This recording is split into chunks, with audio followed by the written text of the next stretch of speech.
Good evening and welcome to the 2020 Saskatchewan Leadership Debate. I'm Molly Thomas from CTV's W5, and it's a pleasure to be home in the province that I love as your moderator tonight. Tonight, the two leaders whose parties have seats in the provincial legislature will go head-to-head on some of the biggest challenges Saskatchewan is facing. A pandemic that has touched nearly every facet of our lives, the recovery of our economy, the renewal of our healthcare system, and how to rethink education in this new normal. There's also a growing call for leadership as racial inequalities are exposed. Ultimately, Saskatchewan, you will decide whose ideas are worth your vote when you go to the polls October 26th. Tonight, we are live across all provincial television networks, as well as online, on the radio, and on social media. So if you want to jump in on the conversation, you can tweet, Facebook, Insta, or snap the hashtag SKDebate, and we'll be in this one together. Well, this evening's debate is taking place at the historic Provincial Archives of Saskatchewan. It has been organized by a consortium of broadcasters, including CBC, CTV, and Global News. So we warmly welcome you, our viewers and listeners in English and French across the province and the country. I think it's time to meet our two debaters who are facing off tonight. Scott Moe is the leader of the Sask Party. Ryan Meili is the leader of the NDP. Welcome, gentlemen. Thank you, Molly. I also want to welcome our panelists posing questions to the leaders tonight. First off, we have Leader Post and Star Phoenix columnist Murray Mandrick. Vanier scholar, former journalist, and First Nations University lecturer Morel de Fiddler. Global News reporter Alison Bamford, and CBC's Provincial Affairs reporter Adam Hunter. Before we begin, I would like to acknowledge that this debate is coming to you from Treaty 4 territory, the original lands of the Cree, the Saulteaux, Dakota, Lakota, Nakota, and homeland of the Métis. Let's get to the rules. Each leader tonight will have 2 minutes for an opening statement. After that, we will go to a reporter question. Leaders will then have 45 seconds to respond uninterrupted. Then we will open the floor for 3 minutes of debate on that same topic. Now, I can interject leaders to keep us on track, but when you hear this sound, the open debate is over. Now, I don't want to cut any of you off, but I will do it if I have to. At the end of the night, each leader will have 2 minutes for a closing statement. Leaders, there is a countdown clock in this studio. Can we both see it? Yes. Okay, can we promise to stay on track and on time? Promise. Let's do it. Okay, and I just want to let everyone know I have this handy fly swatter. If anything comes our way, we're prepared. Fabulous. Okay. Earlier, we held a random draw to decide who would kick us off tonight, and that lucky winner was you, Mr. Moe. You have the first 2 minutes. Well, thank you very much, Molly, and welcome Saskatchewan this evening. I want to begin by saying thank you. Thank you to everyone in Saskatchewan for everything that you have done to control the spread of COVID-19. Thanks to you, we are doing okay. In fact, we are doing a lot better than many other places, both in terms of controlling the virus and in recovering our economy. More people were able to continue working safely here in Saskatchewan than in any other province in Canada. And today, Saskatchewan has the lowest unemployment rate in the nation. But the pandemic is not over, and the recovery is not over. So the question this election is, who do you trust to lead Saskatchewan's economic recovery? The Saskatchewan Party has a plan for a strong recovery that makes life more affordable for everyone. We'll introduce a new tax credit that will save up to $2,100 on your home renovations. We'll help families with the costs of their kids' sports and other activities. We'll help students by increasing the Saskatchewan Advantage Scholarship. And we'll help seniors by increasing the Seniors' Income Plan. And we'll give everyone a break by cutting your power bill by 10%. All within a plan to balance our budget by the year 2024, which is something you will not hear from the NDP.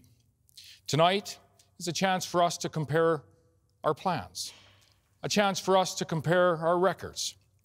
We all remember the NDP's record of decline. They're a risk we can't afford.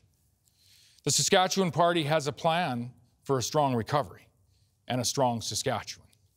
It's a plan for a strong economy, strong communities, and strong families. I look forward to discussing our plan here this evening, and I once again thank you for joining us this evening. Thank you, Mr. Moe. Mr. Miley, you have 2 minutes. Thank you, Molly. Thanks to our panelists. Thank you, Mr. Moe. And thanks everyone who's tuning in tonight. For me, This election is all about you. It's about us, the choice before us as a province. And it's a choice between Mr. Moe's plan for cuts that will slow down the economy and hurt people, or our plan to invest now, get our economy moving again, and help people out in this difficult time. Because we know that even before the pandemic, folks were having a harder time here in Saskatchewan. People like the pipe fitter I was talking to the other day, who said how sick and tired he is of seeing license plates from Alberta and Texas on the way to the job site while he sits out of work. Or the patients who are waiting in pain for the surgery they need as they see wait times that grow and grow and grow. Or the thousands of parents who wrestled anxiously with the decision of whether or not to send their kids back to school in already overcrowded classrooms in the middle of a pandemic. These are the people. And this is the reason I'm running to be your premier. They shouldn't have to settle. And we don't have to settle. We can do so much better. We can. Instead of sending jobs away, we can create jobs right here. Instead of overcrowded classrooms, we can help kids with the teachers and EAs they need to thrive in school. Instead of cuts and wait times, we can make sure, as we invest, that every patient gets the care they need when and where they need it. This is the choice, and it's such a crucial moment for our province. The choices we make today matter more than ever. This is our chance to finally put people first. Thank you, leaders. Well, let's put you on the hot seat with our first question. CBC's provincial affairs reporter Adam Hunter, over to you. Thanks, Molly. We have 165 new cases of COVID-19 over the past 5 days, 254 active cases right now in the province. My question is, what should or will government do to prevent the spread of COVID-19? And would this include an indoor mandatory mask rule? Mr. Moe, you have 45 seconds. Well, first, I'd like to start by thanking Saskatchewan people for the efforts that they have made as individuals that has led us to the collective success and the low case numbers that we have here in the province. Our total case numbers in Saskatchewan are 62% below the national average. Our total active cases today even are 60% below the national average, and thankfully, our fatalities are 92% below the national average. We have safely reopened our economy, our communities. We have safely reopened our schools here in the province. As we move forward, and we saw Dr. Shahab out the other day where he has reduced private gathering sizes to 15. But where we have had challenges is when people are not following the public health advice that is in place. Thankfully, the vast majority of Saskatchewan people are, and that's showing up in their numbers. Thank you, Mr. Moe. Mr. Meili, 45 seconds. Thank you very much. You know, I'm getting pretty tired of COVID-19. And I bet I'm not the only one. This isn't the year that we had in mind. And yet people have stepped up so incredibly well across Saskatchewan. And they deserve a government that will step up for them as well. That means with clear guidance on when to use masks, how to protect ourselves. It also means not going down the road that Mr. Moe has in mind with his austerity plan of cuts. That's the worst idea right now. Now is the time for us to invest. Get people back on the job, invest in health and education, make the investments now that keep us safe and allow us to get our economy moving and help people out in this difficult time. Thank you, Mr. Meili. Okay, it's time for our first open debate of the night on the same topic. What measures should be taken by the government to prevent COVID-19, and would you put in a mandatory mask ban? With respect to the masking policy in the province, we've been clear since day one. When you are able to create that physical distance, like we are here this evening, a mask is not necessary. When you are not able to have that physical distance, you should have a mask with you. I carry one with me all of the time, and you should then wear that mask. We've been very clear on the masking policy that we have had in this province. It has been effective, and it will continue for the foreseeable future. Well, Mr. Moe, there has been a fair amount of mixed messages. At times you've been offside even with the Chief Medical Health Officer. One of the things that I was really disappointed was the failure to speak out about the folks who are protesting in the anti-mask movement and really make it clear that that's not helpful. But the bigger concern for me, and you referenced it today, which I think is really important, we saw the recommendation that we decrease gatherings from 30 to 15 people. Well, those are private gatherings. Yeah, let's talk about schools. Let's talk about classrooms. Yeah. We have classrooms of 30, 35, 40 kids. You have That's not never what the been. recommendation was, Ms. Molly. Yes, but you've never been willing to address the overcrowded class sizes. Do you admit that we have a problem with the number of kids in our classes? As we're going to come to the class sizes, we have that in an education segment. I want to know about the masks. Mr. Meili, would you put in a mandatory mask policy? Now, one of the things that's been missing is clear guidance. Where should people use them, and what are the thresholds? And this is what has been frustrating for folks in public health as well as in the general public. The threshold is 2 meters. No, the threshold of what number of cases, what rate of transmission, when would you introduce mandatory masks? But, you know, when we're talking about what's the biggest risk right now, we're talking about gatherings, and class sizes are very germane to this conversation. So, Mr. Moe, what is that threshold? The threshold to when you should wear a mask is when you're not. But when, in terms of implementing a mandatory mask policy, it's something that the city mayors have asked for. We have a very clear masking policy in this province that is there today. If you're able to create that physical distance, a mask is not required. If you're able to create that 2 meters of physical distance, a mask is not required. The second part of the question, Adam, was with respect to the supports. The supports that we have provided to the small business community with a grant to our small business community. We've provided supports as well to the tourism and accommodation community. We have provided supports to a buy local initiative here in the province to support our small businesses in community after community. And as we move forward, there are not going to be cuts outside of the cuts to the power rates, outside of the cuts to people's taxes, and outside of the cuts to what families are spending in the way of raising their kids. When you were asked the other day at your platform launch whether you would rule out cuts, you were asked 5 times. And 5 times you refused to do it. There will be no cuts, Mr. Meili. We will be cutting power rates. We will be cutting taxes. That the road ahead is austerity. And why would anyone believe you when we saw what happened in 2017? A government that had promised no cuts, promised not to touch the crowns, instead sold off, got rid of SDC. We're not selling crowns. The cuts that we have will be in the way of families' power rates. You heard the bell. We're going to keep talking about the economy. Adam, your second question. You led right into my next question. You both mentioned your plans in your opening statements. You're getting into the economic recovery. What specific steps are you going to take to help the economy recover through the pandemic? Mr. Meili, 45 seconds. Thanks for the question, Adam. We know that even before the pandemic, folks in Saskatchewan were having a hard time making ends meet, living paycheck to paycheck. We were leading the country already in the number of people having to walk away from their mortgages, leading the country in the number of people having to declare bankruptcy. These are our friends and neighbors. These are folks across the province who are struggling. When I asked Mr. Moe about that recession in the legislature, he said that it was news to him. Well, it's sure not news to the struggling families across Saskatchewan who are looking not for cuts. They're looking for a government that will invest now. Invest now in creating jobs right here with Sask First Procurement, in raising wages and doing the work to make life more affordable and showing that they actually understand where people are at right now and how much some folks are struggling today. Thank you, Mr. Meili. Mr. Moe, 45 seconds. The economy in Saskatchewan, we do have a plan for recovery. It's a plan to invest in infrastructure where we have provided a $2 billion booster shot to an already large infrastructure plan in the province, a $7.5 billion to build schools, to build hospitals, to build our roads across the province. We have a plan for a strong recovery that includes balancing the budget by 2024. Very important that we get back to a balanced budget here in the province so that we have the ability for sustainable health funding, for sustainable education funding, so that we can ensure that that funding is sustainable for not just today's generation, but so that we can have schools and health care for generations of the future.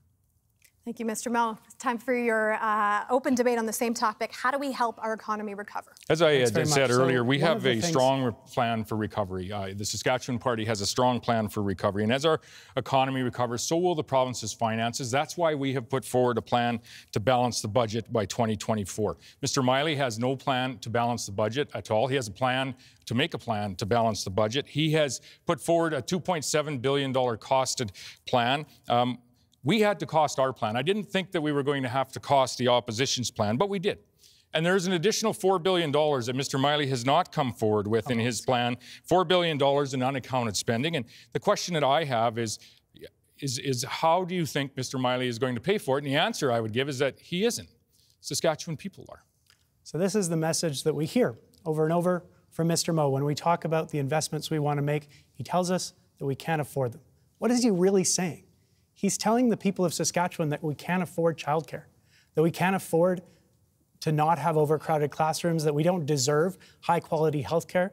Well, I think he's wrong. I think we do deserve it and that we are worth it. What we can't afford is 4 more years of Scott Moe and the Sask Party, 4 more years of cuts, 4 more years of privatization, 4 more years of backroom deals for the old boys club while ordinary families are struggling across Saskatchewan. Mr. Moe may be satisfied, but the people of the province certainly aren't. $4 billion in deficit spending, above the $2.7 billion that has been costed out by the NDP. It's available on our website, saskparty.com. We've itemized the items that were not included in the NDP platform. It's $4 billion that will ensure that the NDP obviously certainly has no plan to balance the budget. Their plan to make a plan to balance the budget will be stretched out, and it is going to result in higher taxes for Saskatchewan people. Well, Mr. Miley, Moe, is there a timeline? Is there a timeline in terms of balancing the budget with the NDP's spending plans? we're going to balance the budget as soon as we're able, but we're not going to do it in a way that's going to hurt families, and that's the biggest difference.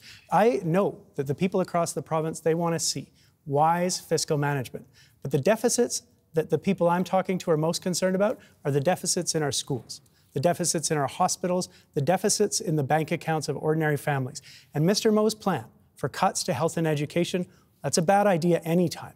But right now, it's downright dangerous. It'll choke our economy and it'll hurt people. It's the wrong approach. This is the NDP record of not balancing the budget in Saskatchewan. This is the NDP Mr. Moe, record, and this is why it matters. This is why this record matters. We're going to speak about this record here this evening. When I graduated high school in the early 90s, many of my friends had to leave the province. They weren't able to come back. They're coming back now, many of them.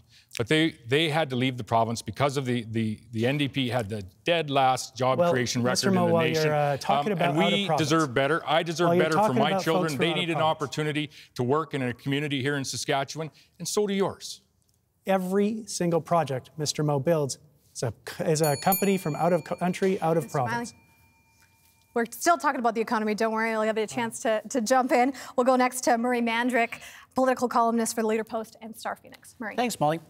Both of your parties are promising hundreds of millions of dollars in spending and rebates. We're looking at a situation where there's a $2.1 billion deficit this year and accumulated $24 billion deficit that we're going to have to pay back. Please tell the folks out there, how is this responsible governance? Mr. Moe. Saskatchewan has a plan to balance the budget here in the province. We have a plan to foster the economic recovery that Saskatchewan is already underway in our province. We didn't wait for the post-COVID environment. We were able to reopen our economy with a solid Reopen Saskatchewan plan. We were able to reopen our communities. We were able to, yes, reopen our schools, and we were able to do so safely and keep our COVID transmission rates very low. We have a plan to balance the budget in 2024 for all of the reasons that you had mentioned. Murray, it is important for us to balance the budget so that we can have that sustainable ability to invest in schools, to invest in hospitals, to make all of the investments that we have made over the course of the last 10 years to ensure that is sustainable for generations to come. We have a plan, and we're going to stick to it. Thank you, Mr. Moe. Mr. Miley. Thank you very much. We have seen debt climb under the Sask Party, making it more difficult for us to make the investments, but now would be the worst possible time for us to cut. And this is the road that Mr. Moe has told us he's going down. Austerity is the word his finance minister used. We saw that in 2017. In 2017, after having promised that there would be no cuts, that the crowns were safe, they killed off STC. They had dozens of meetings to sell SaskTel and SGI, and they cut deeply in healthcare and education, $54 million out of our classrooms. So mark my words. He may be saying one thing today, but if re-elected, we will see austerity, we will see cuts, and that will hurt our economy and make it harder for us to reach balance. Thank you, gentlemen. Let's open the debate. We're talking about the rebates. Why are the rebates the best way to move forward for both your parties? You both have rebates. To foster the economic recovery here in the province, that is well underway. You are going to see cuts to your power bill. You are going to see cuts to your taxes. You are not going to see the sale of any crowns here in the province under a Saskatchewan Party government. What you are going to see is an investment in the affordability for our families, an investment in the recovery of our economy. We're going to get back to the days where we have been for over a decade now of having the second best job creation rate in this nation. This is the opportunity that Saskatchewan has ahead of it on the backside of this COVID-19 virus. What would challenge that opportunity is a plan to make a plan about balancing the budget at some point in the future with $4 billion in unaccounted spending. That is the challenge that Mr. Meili has. Let's talk for a moment about those jobs.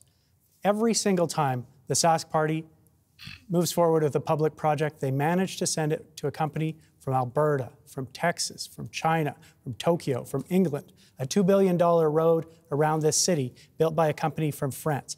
That's wrong. We have the people right here in Saskatchewan who are unemployed. That's not the case. Unemployed and ready to get to work. When we're building our roads, our hospitals, our schools, our power plants, we're building them with our dollars. Why, Mr. Moe, can you never manage to make sure that work is done by our companies and our workers?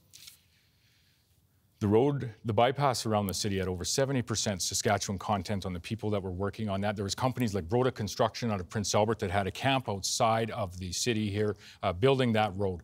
Graham Construction, a Saskatchewan company, a Saskatchewan-based company that built the Saskatchewan Hospital in North Battleford. We had Graham Construction building the hospital in Jim Pattison Children's Hospital. Mr. Moe? Pardon me? It was a company from England that built that hospital. It went bankrupt because of the P3 model. It was Graham Construction. And this is where the question remains. The fact of the matter is that this is the record of investment in infrastructure by this government is solid. We have invested billions of dollars in schools and hospitals and roads, unlike the record of the NDP, who closed 176 schools, closed a school a month the entire time they were in government.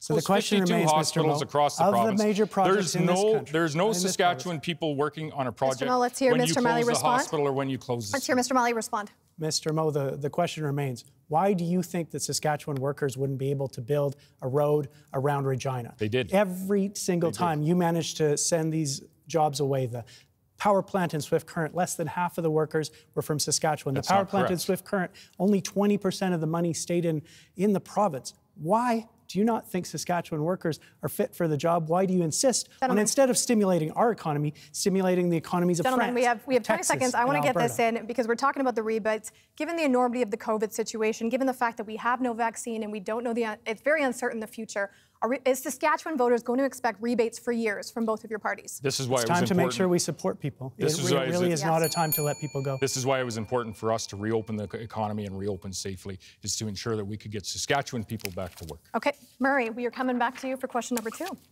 Our core industries like agriculture, oil, mining are certainly changing, but the question becomes, what do we do to help them in this new environment that we're in, and what do we do to encourage and bring to this province more sustainable industries in the future that maybe are going to be less susceptible to markets?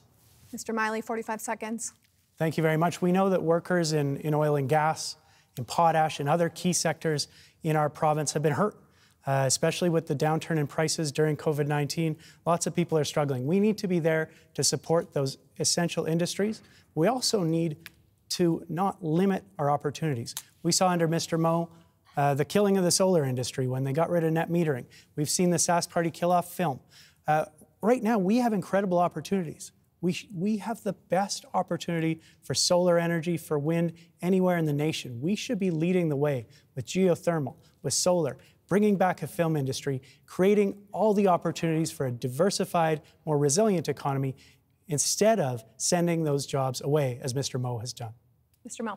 You're exactly right, Murray. Food, fuel, and fertilizer is a way that Saskatchewan has created wealth for generations now, and those industries, plus some additional industries as we move forward, will continue to be the very basis of the Saskatchewan economy. That's why we have set targets in our plan for growth, targets of increasing our exports by up to 50%. And this is why this recipe has been working, of adding value to these products. We have the lowest unemployment rate in Canada today, have now for 2 months. We have had the second highest job creation rate now for 13 years in the nation. This is a record that we are very proud of. It's a record of where we have had private industry invest in mining. The most sustainable mining projects in potash and uranium in the world, most sustainable agricultural investment, as well as the energy investment that is among the most sustainable in the world. That is your time. Open debate. How do we make Saskatchewan more sustainable? Well, you know, earlier we were talking about some numbers, and Mr. Moe was making up some new ones. But there's one number that I think we can't avoid, on our internet. and we You can see have it to there. agree on. It's on our website. That number is 13 cents. That's how much we saw the minimum wage go up just the other day, leaving us still with the lowest minimum wage in the entire country. And, you know, these are the folks on the front lines, the folks in our grocery stores, the folks in our pharmacies and our gas stations, the people we've all thanked. Thank you so much for stepping up for us. These services are essential. Mr. Moe has thanked them as well, but what kind of thanks is a 13-cent raise. Why does Mr. Moe think the workers in Saskatchewan are worth less for their labor than folks in Alberta, in British Columbia, in New Brunswick? Why do you not think they're worth it, Mr. Moe? In Saskatchewan, we have taken 112,000 people off the tax rolls. We have very much focused on the affordability for families in this province. A family of 4 in Saskatchewan today pays absolutely no income tax on their first $51,675 of earned income. This is one of the highest tax-free thresholds in the nation. Personal and child spousal exemptions have increased at twice the rate in the last decade. We are very proud of the investments that we have made in the affordability for families, in particular, taking low-income families off the tax roll altogether. So the question, the jobs that are wanna... available in our communities are in agriculture, they're in energy, they're export-related jobs. And my question to you is the industries that are either not directly involved in exporting are involved in servicing those export-related jobs. We need to, as leaders, support those industries, some of the most sustainable industries in the world. You yourself have not supported those industries. And you have a candidate that is an anti-oil candidate that is also not supporting those industries. Mr. Moe, the thing you've been most successful at exporting is Saskatchewan jobs. No, that's not actually what the statistics say. And when it comes to the minimum wage in this province, we have people who are working full-time, hardworking folks who've stepped up during the pandemic and shown incredible leadership. And yet, what have they been shown from this government? A 13-cent raise. Still the lowest minimum wage in the entire country. We've got people working full-time and having to stop by the food bank on the way home. So the question remains, Mr. Moe, why do you think that Saskatchewan workers deserve the lowest minimum wage in the entire country? Are you proud that that's our record? The record of Saskatchewan, and this is the facts, the record of the Saskatchewan is that we have had the 3rd highest economic growth rate from 2007 to 2019. Our population has increased by 170,000 people in communities right across this province. We've had the 2nd highest job creation record relative to under the NDP. We were dead last in the nation, dead last in the nation. Do you really believe that 13 cents? Just today, we have the lowest unemployment rate in the nation of Canada. This is due to what you have done as Saskatchewan people. You have stopped the spread. You have slowed the spread of COVID-19 in our communities. Thank you, gentlemen. You have allowed us to open our economy and get back to work. Thank you, gentlemen. That's all the time we have for that segment. Let's turn now to Vanier scholar, former journalist, and First Nations University lecturer, Merelda Fiddler. Merelda. First of all, thank you, gentlemen. As a Métis woman, though, in this province, I see many missed opportunities to build strong and mutually beneficial relationships with Indigenous people.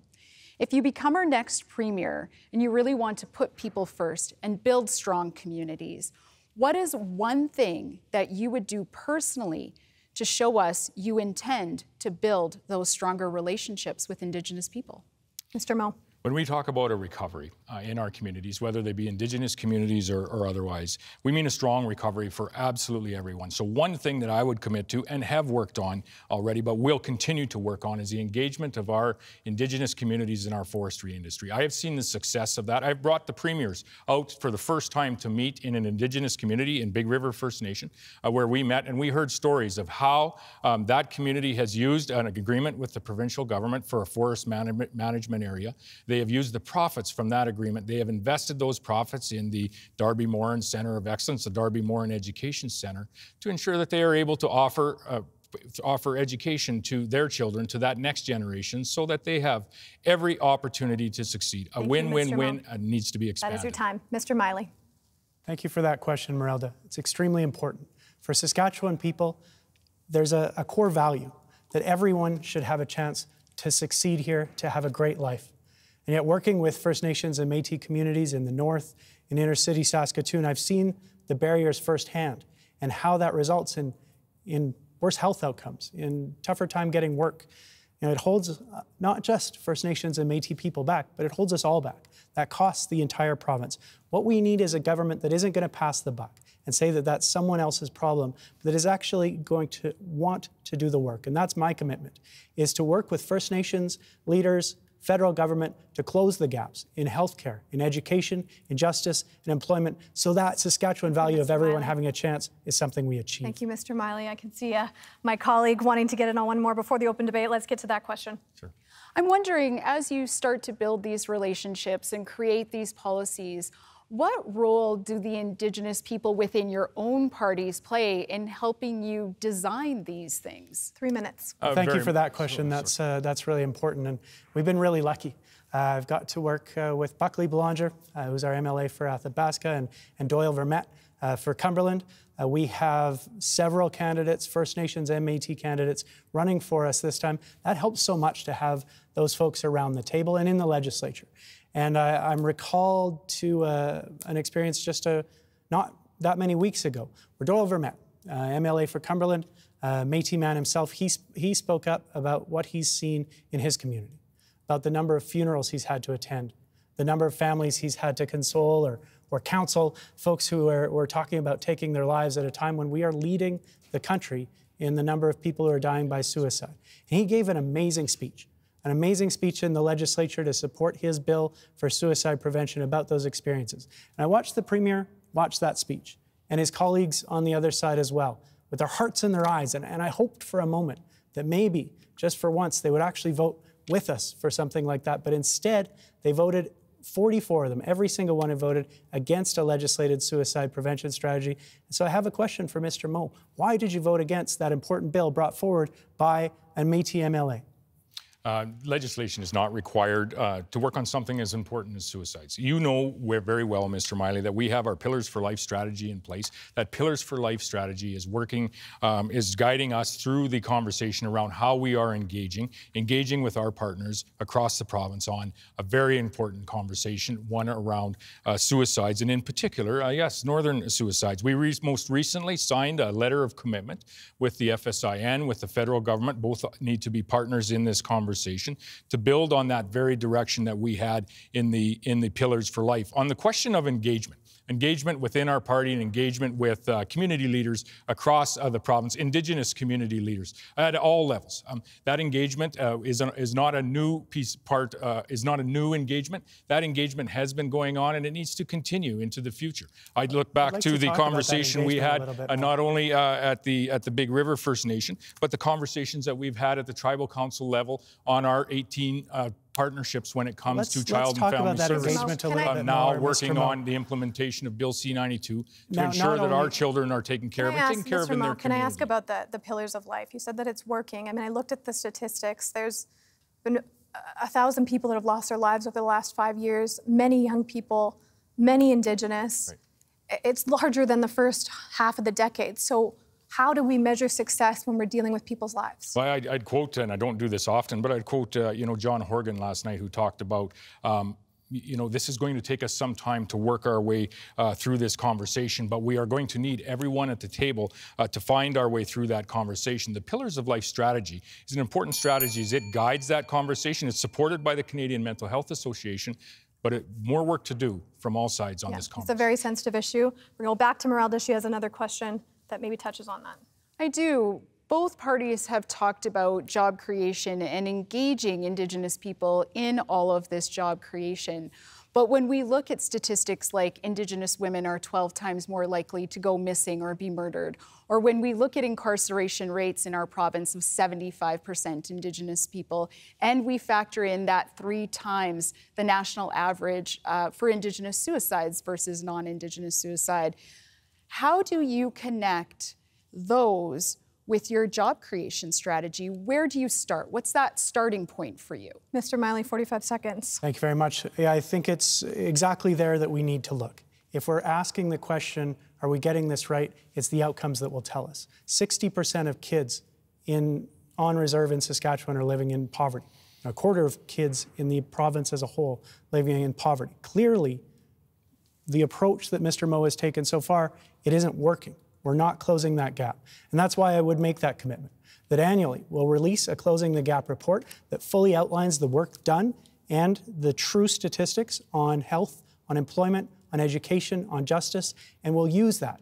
And a speech in the legislature where we will highlight this as a top priority and allow this government to work as a facilitator instead of a barrier, as we've seen under Mr. Mr. Meili. Moe. That is your time, Mr. Moe. 45 seconds. The conversation has to happen at the very local level, and it is occurring. And yes, the supports need to be there, whether it be conversations around how we support young women in our Indigenous communities and in other communities, how we support those that are struggling with mental health challenges, maybe addictions challenges. And so there is a holistic conversation leading to investment that needs to occur, and it needs to occur in conjunction with our Indigenous communities.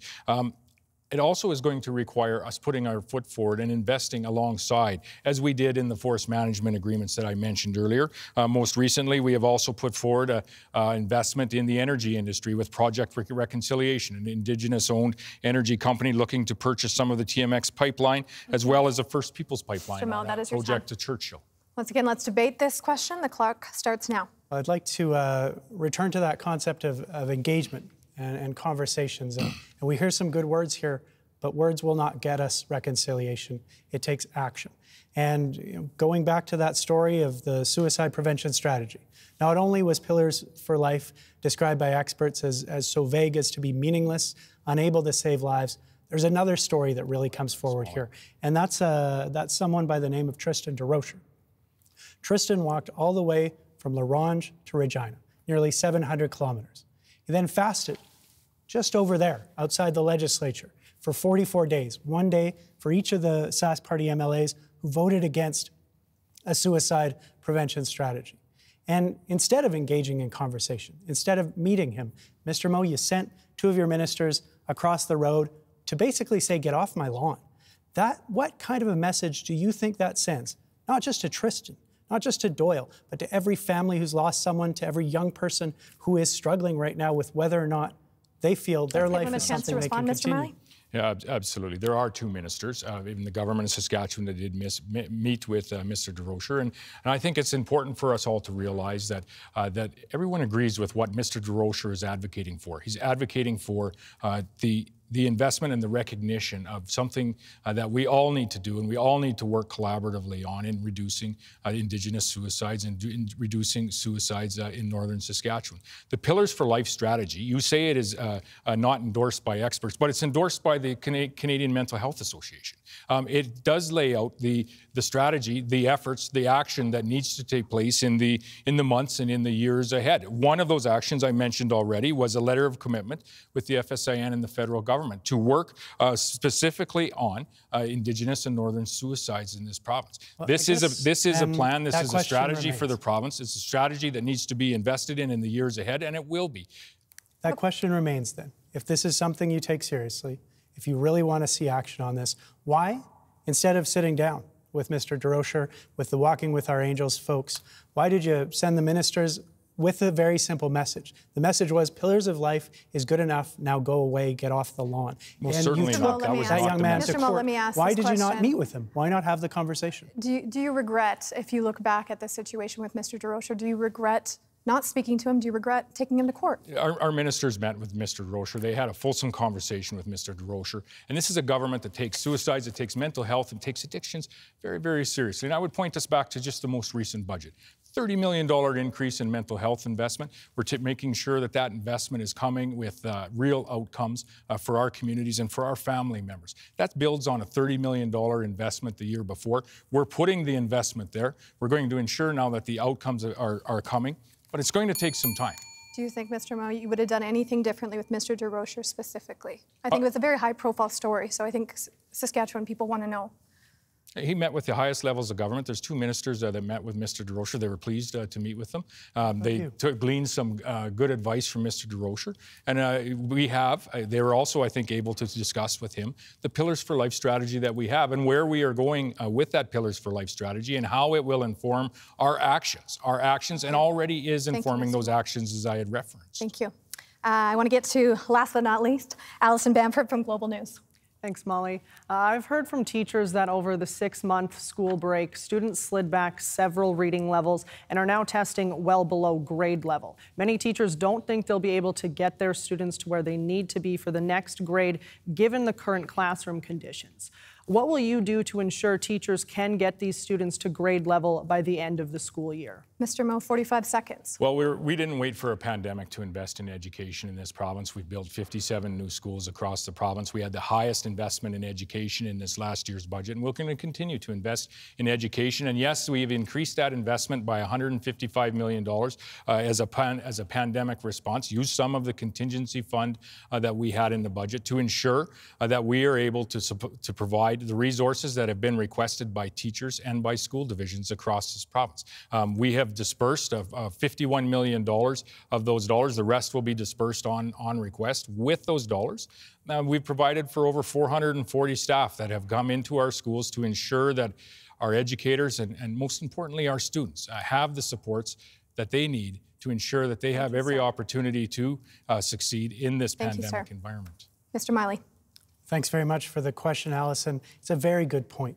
After having those months off, we're having kids trying to catch up in classrooms that were already overcrowded, already overstressed. We have more kids in our classes, but not just more kids with special needs, more kids coming to school with mental health troubles or coming to school hungry, because a quarter of children in Saskatchewan continue to live in poverty.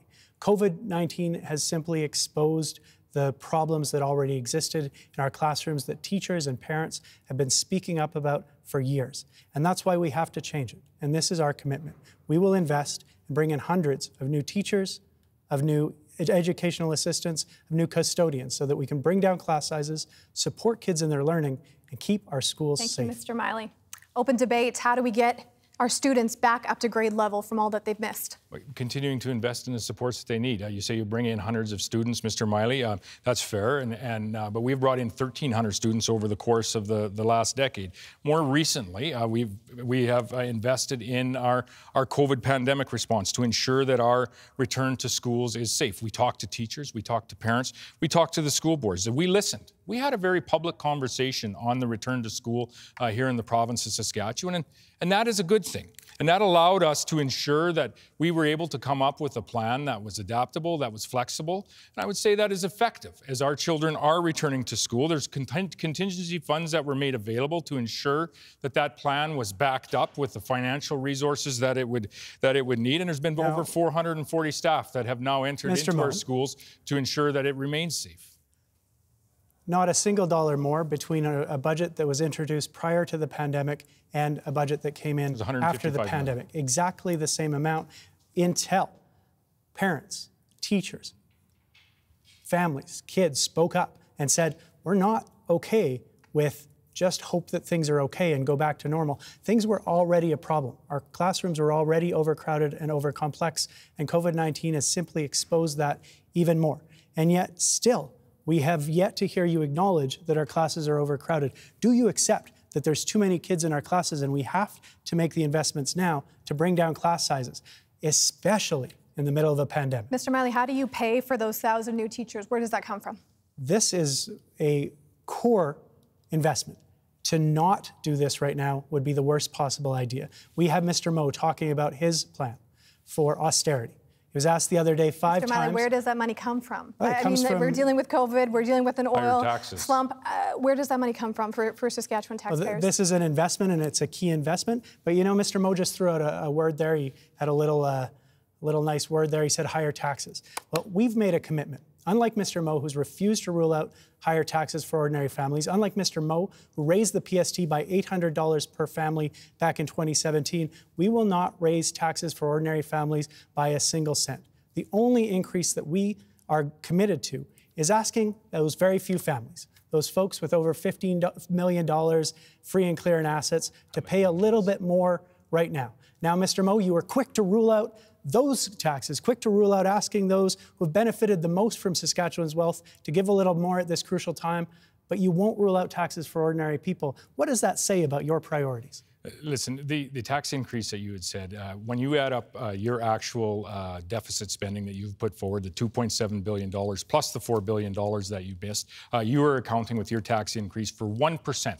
1% of your deficit spending that you have put forward. Where is the other 99% going to come from? It's going to come from you. Perfect time, gentlemen. Let's go back to our last question of the night. Alison Bamford standing by. Switching gears from education, in Saskatchewan this year, overdoses are on track to kill more than double the number of people than COVID-19, impaired driving, and car accidents combined. What will you do to immediately address this crisis and save lives? Mr. Meili, the floor is open. Thank you very much, Allison. We hear the stories of people who've lost sons and daughters. These are not just numbers, not just statistics. These are people's lives. And as a dad, I feel that same fear, right? You try to raise your kids, you try to help them make good choices, but you worry what will happen. Crystal meth has made our streets less safe. Opioids are taking lives. And now we have a government that is talking about cuts. That's a bad idea anytime. But right now, it's a dangerous, dangerous notion. Now is when we need to invest. That's why we're committed to supporting harm reduction, to a crystal meth and opioid strategy, and to bringing in dedicated mental health and addictions emergency rooms so people get the care they need right away. Thank you, Mr. Meili. Mr. Moe. I would just say this is a very important question that cuts across all lines in our society. And it is one that A, requires consultation, and B, it requires investment. As I said earlier, we have a $435 million mental health and addictions budget in the province, the highest it's ever been. It's up $30 million from last year. That built on a $30 million increase the year before, and that's going into things like detox beds, additional detox beds in our major centres. It's going into a crystal meth treatment centre in the community of Estevan. It's going into more addictions workers in our major centres. But we need to continue to converse. We need to continue to invest because, as Mr. Miley says, the drugs that are on our streets are deadly today. They are much more deadly than they were even just a few years ago.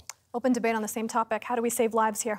One of the things that always frustrated me in my work as a family doctor and having returned to practice during these last few months, I saw it again. When we have people who come in and say, I need some help. I'm struggling with depression, with anxiety, or I'm struggling with addiction to crystal meth or opioids. I'm ready to make a change.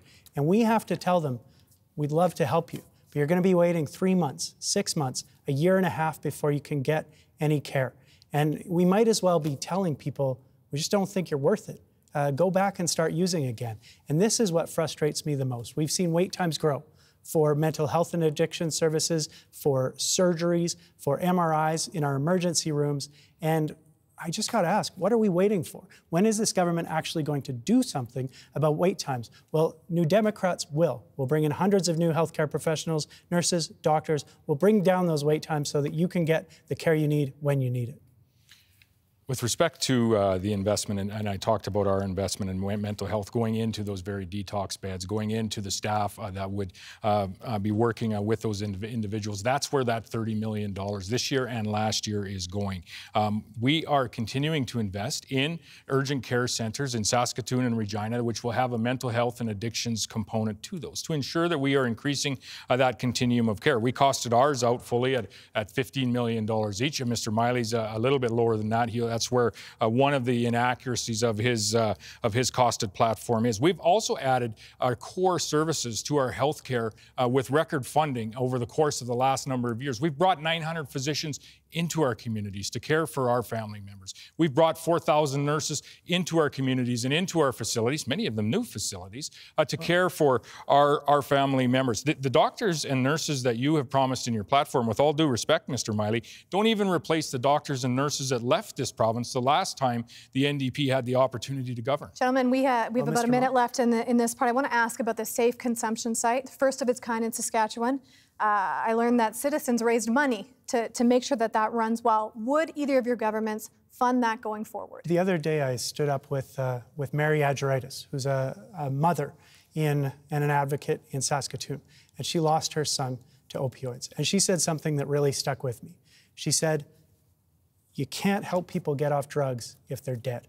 We need to make sure that people get away from drugs, that we do everything we can to support people to stop using, but also when people are using, that they don't wind up having an overdose or getting HIV or hepatitis C. That's why we're committed to harm reduction, but also to making the investments in prevention, in early assessment, early treatment, and these dedicated mental health and addictions emergency rooms. So instead of getting sent away as we see so often today, people get the help they need and deserve. Mr. Moe, would you fund a safe consumption site? I would point back. We would consider the safe consumption site if we have the honor to form government on October the 26th, and we would consider it alongside all of the other investments that we have made, that we continue to expand on, to ensure that families and family members that are experiencing drug and addictions have the supports that they need. This is an investment that's in the works. It's an investment that needs to continue regardless of who's government in the future. Well, it is time already to wrap up the debate. We have 2 minutes for each of you for your closing statements, and we will start tonight with the Sask Party's Scott Moe. Well, thank you very much, Molly. And tonight you heard some very clear differences between the two main parties in this election, and a clear answer to the question: who do you trust to lead Saskatchewan's economic recovery? The Saskatchewan Party has a record of growth. The NDP do not. The Saskatchewan Party has a plan for a strong recovery. The NDP do not. The Saskatchewan Party has a plan to balance the budget. The NDP do not.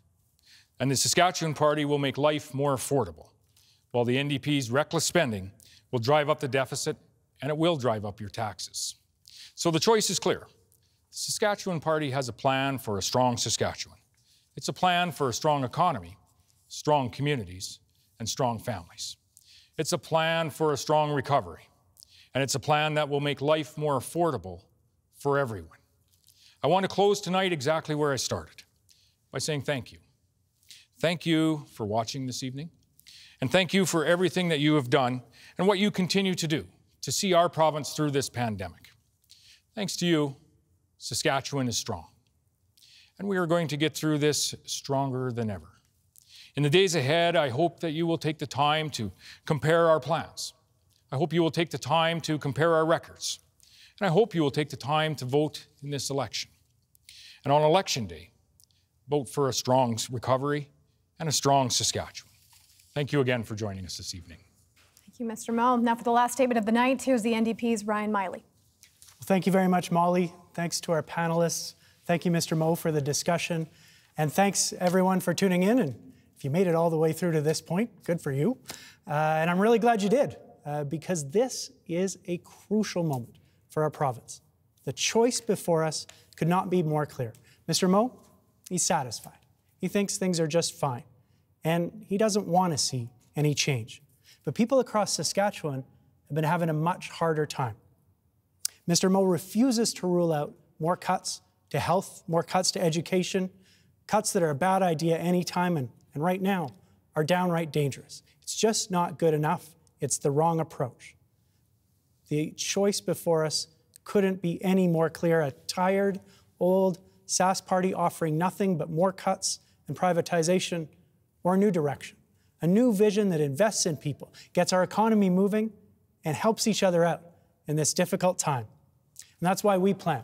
We plan to make sure every patient can get the care they need when and where they need it, that every kid gets the help from the teachers and EAs, the support they need to thrive in school, that every senior can stay home for as long as possible, and that every Saskatchewan worker is back on the job and making a decent wage, so that everyone, every person in Saskatchewan has a chance at a great life right here.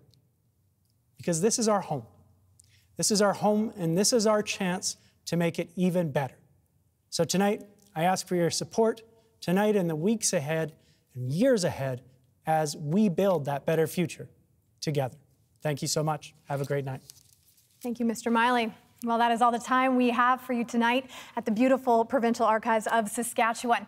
Thank you to both leaders for your passion for our province. Thank you to our panelists for all your amazing questions, and to all the people behind the scenes that made this night possible. Democracy is a beautiful privilege we have in this country. We hope you exercise that freedom by casting a ballot on October 26th. And just a reminder, if you want to vote by mail, applications are due by tomorrow evening. You can apply online at the Saskatchewan Elections website. For all of us at the Broadcast Consortium, thanks for tuning in. Saskatchewan, we'll see you at the polls.